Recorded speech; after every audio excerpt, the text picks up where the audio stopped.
the start. Makes no difference who you are. It's been a while since I've written anything related to the Disney Corporation, and I'm sure you can understand why. A lot has been going on since my last post.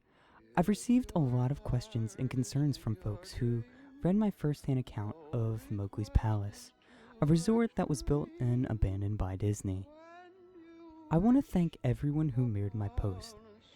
It's been taken down from a few places, mostly corporate sites that were easily leaned on by a larger power. However, for every nuked topic or disappearing blog post, it seems like 100 more have popped up. This is something they'll have to face. There's no turning back for them, or not for me either. I'm definitely being followed. For the first month or two, I chalked it up as paranoia. Any casual glance or half smile in my direction set me off. Hair standing on the back of my neck and everything. The first one I actually spotted was a telephone worker milling around my apartment complex. He was middle-aged, dotty, dressed just as you'd expect him to. But something just seemed off about him. I couldn't place it, but I knew this wasn't just my imagination acting up. He was awkward and out of place, not somebody who was comfortable doing his routine job. I followed him around a corner, only to lose him there. When I turned back to go home, there he was, staring directly at me, about 10 feet behind me. Expressionless and cold. "Exploring?" he asked. That was all he said, and there was an accusing tone to his voice. Tell me, what blue-collar phone jockey does that? I guess that's the worst part. Never feeling safe. Never feeling alone. That and the occasional Disney merchandise left somewhere for me to find. Little rubber Mickeys in the mailbox, a Disney Adventures magazine on my bookshelf. They hide little Mickeys everywhere.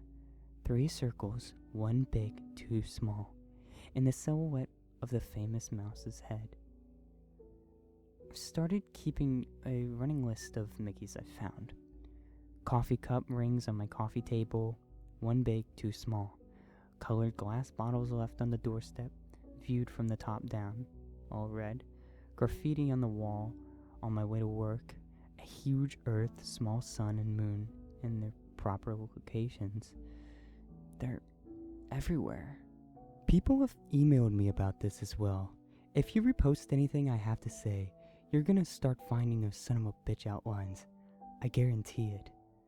The best one by far, one that actually made me laugh because of the horror of it all, was a drawing in chalk next to my car. I was taken aback at first, walking through the parking garage, keeping an eye out for people following me. The outline seemed a perfect match for, well, a murder victim. You're probably familiar with it if you've read my past posts. Way back when, Disney would get tons of complaints about oddly dressed folks following others around the park. Folks who would then merge into crowds and disappear. Later on, the gas masks caused folks to draw other conclusions, and reports of possible terrorists and bombers started flowing. All of those reports most likely went straight into the trash can. I know I can't find any signs of any such occasions reported on by the media, although you should be aware of the fact Disney can pretty much control its press like no other. Researcher goes on to the parks, talks to a few people, and tries not to draw any attention to himself. He'll just ask 3 or 4 families if they've seen his friend, who's wearing a funny mask. He has yet to see a gascot for himself, though on one occasion a child pointed him toward Frontier Town. As he raced through the crowd, he heard a single voice ahead cry out, "Mommy, I want a goofy air mask too." A fellow I call lifeguard worked in a Disney water park from 2001 through 2003. He stood at the top of a huge water slide and made sure none of the kids got too rowdy. He passed the kids through one at a time, telling them over and over again to be safe, keep their arms in, and so on. One day, as he tells it, this fat kid goes down the tube and doesn't come out the other end. He sent 2 or 3 kids after. The whole thing moves at a steady clip, so naturally you'd expect that if Fatty got stuck, the kids that followed him would get stuck too. Not so. Only the big kid disappears. Everyone else comes out the other end, cheering and splashing like nothing's wrong.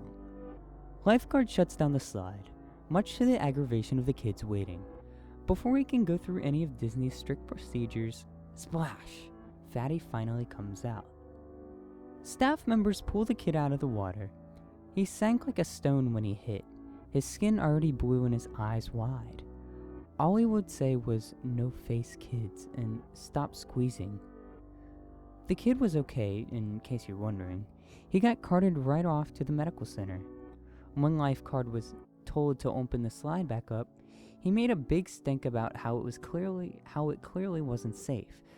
Despite his complaints, he was threatened with being fired and begrudgingly opened the slide once again. From that point on, he kept a closer eye on the kids. Every so often, they'd come out in the wrong order, never as stunned as the fat kid, but always with a vague look of concern. A dreamy half-stupor that seemed as if they were trying to figure out what was reality. They'd take on some water and choke a bit, and they'd never come back up to ride again. I read his emails with the same sort of unease you might be feeling right now. I wanted him to share his own story, but in the end he didn't want to expose himself that way. I can't say I blame him, though. Snow White, which wasn't the actual role she played, was a character in the park. She had a nice little tidbit for me. You know what happens when a costume employee drops dead in his suit? Like, 1 second he's taking a picture with little Jimmy, and the next he's had a fatal stroke? A second costume mascot in the area had to sit with the corpse on the curb or bench and wait for a designated dry cleaner to arrive and cart the body away in a discreet manner. All the while, patrons have no idea they're sitting with a dead body for photo ops. So feel free to check your photo albums at this point. That was bad, but another fellow janitor went completely off the creepy charts. Disney World, and probably others, is built with a series of underground tunnels just below your feet. 3 stories worth. Anything and everything you can imagine is down there for use of the other employees. They're called utilidors, utility corridors. Basically, that's the reason you don't see characters out of place or janitors wandering through the park. They pop in and out of the hidden doors and travel a concealed town you're walking on. Janitor told me something that might be common knowledge, but was nonetheless news to me. Walt Disney has several apartments built into his parks. There's one above Cinderella's castle, there's one in the Pirates of the Caribbean ride, and they're all over the place. More than that, there are nightclubs, a movie theater, a bowling alley, and much more. All behind doors built right into the whimsical facades you pass by without even taking a second look. Club 22 is one such hidden area. If you have the cash to join the exclusive club, which you probably don't, then you'll have access to it and much more. Club 22 is a place where anything goes. Disney Company calls these places dark zones, spots where the squeaky clean visage of Mickey Mouse gives way to drinking, drugs, and, yes, sex. Conversely, the rest of the park is the bright zone, with a few gray zone utilidors between. As far as Janitor had said, it wasn't always that way. It was more of a slow decline and the gradual relaxation of social norms within that elite group. The reason he knows all of this? Well, you may have guessed already. He cleaned it. After a lengthy background check and a non-disclosure form, Janitor moved up from a park attendant to one of the dark zone cleaning crew. Now, before you get some satanic human sacrifice vision in your head, Janitors saw nothing of the sort. Lots of empty alcohol bottles? Yes. Used condoms scattered like a deflated New Year's balloons? Yes. He cleaned up his share of blood, piss, and vomit. But it was all down to the unrestricted behavior of patrons as opposed to any sort of cult behavior. At least that's how he sees it in retrospect. All that trash, that profane shit, went into a furnace and mingled with the smoke of a quaint cottage chimney. If you've been to Disney World, you've breathed ultra-condensed sin. Backing up this information was Hammer. Hammer mailed me the old-fashioned way, though I don't know how he got my home address. He sent me photocopies of work papers proving his employment with the instructions to burn them when I was convinced, which I did gladly. Hammer worked around the Disney World park, doing demolition and construction. At one point, he approached the superior regarding some strange construction plans. There was a wide rectangular area marked off on the blueprints, about the size of a supermarket. The area was left unnamed and only bore the words, "Do not dig." Not only was his superior in the dark, but he was super fucking purposely in the dark. He didn't want to talk about it, didn't want to know about it, and ended the conversation with, "This place intentionally left blank." Hammer didn't get it. The area seemed to waste the space, and it was directly conflicting with the work his team had been given.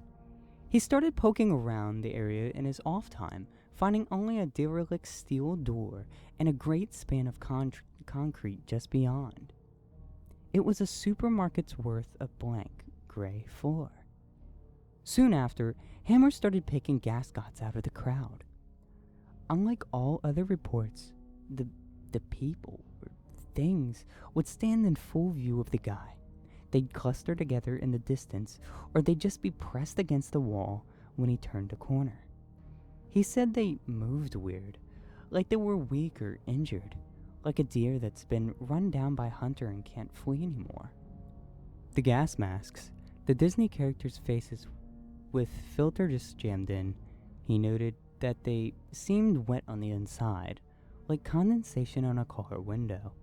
Tiny beads of water glimmered behind the glass, making it impossible for any of them to actually see.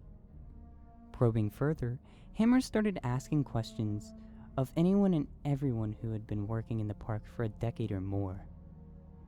He hit dead ends throughout, until he was directed to Ida, an elderly woman who worked in a restaurant on Main Street.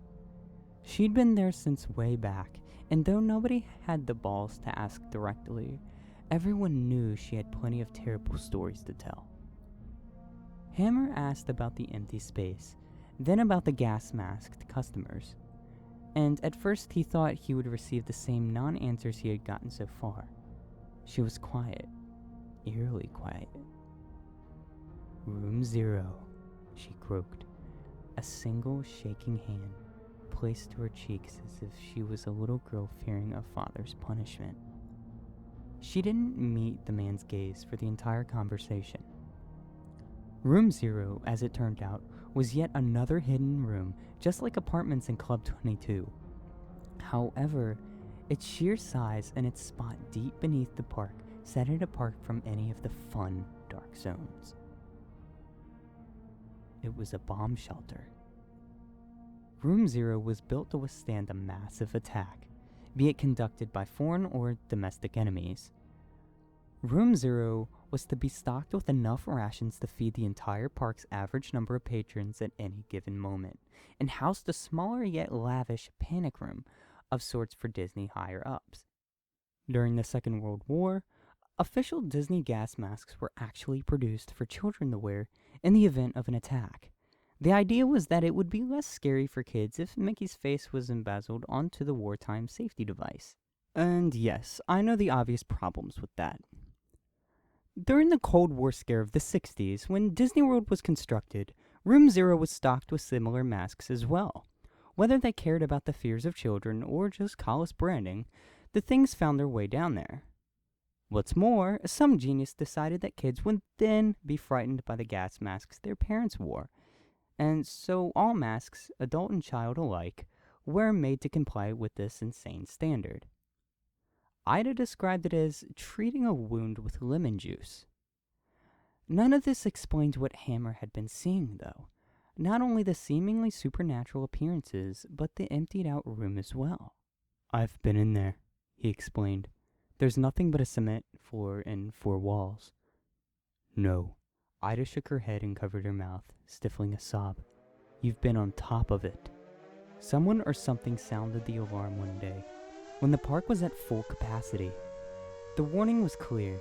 It was supposedly an air attack. Security ushered everyone down into the tremendous shelter. There, they were ordered to put on their masks and hunker down for the duration of the assault. Everyone was quiet for about 30 minutes, save for the crying of children and the frightened whispers. No one wanted to die, and so they were thankful in a way for this strange measure of safety. Then the first scream rang out. "Hey!" a man shouted. "Quit pinching!" Waves of shrieks and yelps rippled through the crowd, from one wall to the other, back and forth. "Who's running around? Settle down," someone hollered. "Who's laughing? This isn't funny. Ow! Who stepped on my foot?" Despite the security guards urging to calm down and keep their cool, the crowd became more and more agitated until finally, after nearly an hour of madness, the lights flickered, then died. What followed could only be described as utter chaos. In the dark, only the wails of the young and the anguished cries of adults could be heard in a massive swelling din that bloodied the ears of all within that black echo chamber. A group of staff members and a select few patrons made it out of the door, ready to face the war above rather than the insanity below. What they found, of course, was a desolate yet untouched theme park. The music continued to play, echoing through the silent storybook towns. Upon returning to Room 0, the few who stood at the top of the steel staircase that led down into the pitch blackness heard no sign of the previous fright. There was only silence. Ida herself descended the staircase, despite the begging of those she left above. She reached the reinforced doors, herself now awash in the darkness and hearing only the buzzing in her ears. The echo made it impossible to tell whether the mocking, raspy voice was at the back of the bomb shelter or if it was right in front of her face. "Shut the door, dear. You're letting out the cold." Gripped by terror, she did just that. Within days, the entire thing, shelter, staircase, all of it, was covered with feet upon feet of cement. Air systems and generators above its ceiling were removed, creating the large, empty space. "They're all still down there," Ida told Hammer. "Down there with whoever that was." You might notice I've used Ida's name. Unfortunately, she passed away soon after telling her story. Accidental fall, supposedly, after getting out of bed to turn on a light. Such a company devotee, the papers reported, that her entire bedroom was covered with Mickey silhouettes.